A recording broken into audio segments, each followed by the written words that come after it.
दोस्तों सभी को मेरा नमस्कार। मैं महानंद कुमार अब आप सबों के बीच मौर्य साम्राज्य से जुड़ी हुई पिछले अध्याय को लेकर आया हूँ। इससे पूर्व हमने मौर्य साम्राज्य के बारे में जानकारी दिया हूँ, जो प्रतियोगी परीक्षाओं के दृष्टिकोण से बहुत ही बेहतर है।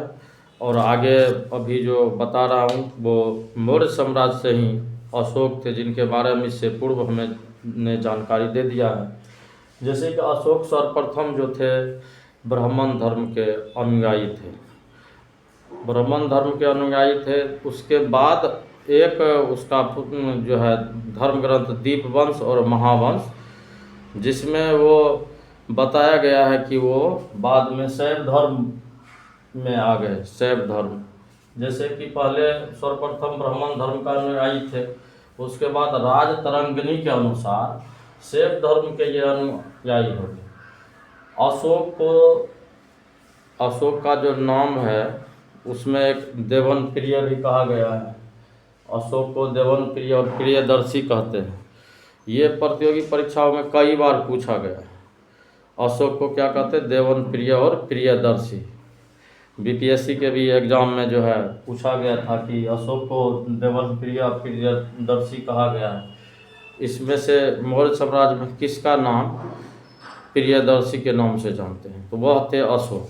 अब आगे जो है दीपवंश और महावंश के अनुसार बड़े भाई सुमन पुत्र निग्रोध के व्यक्तित्व से प्रभावित होकर बौद्ध धर्म को अपना लिया। उन्होंने जब देखा कि शैव धर्म में भी आने के बाद ऐसी कोई बातें नहीं है, तो उन्होंने क्या किया, दीपवंश और महावंश के अनुसार जो है बाद में ये क्या किए, बौद्ध धर्म को अपना लिए, जो महात्मा बुद्ध उनके प्रवर्तक है और लाइट ऑफ एशिया भी उन्हें कहते हैं।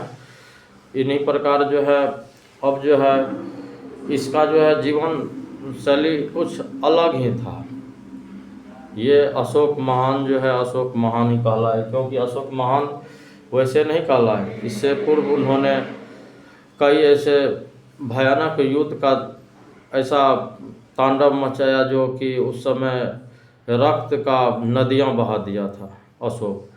तो उनको लगा कि अन्याय के विरुद्ध तो लड़ना सही है, लेकिन अन्याय के विरुद्ध लड़ने के उपरांत इतनी जो खून खराबा होता है वह बेहतर नहीं है।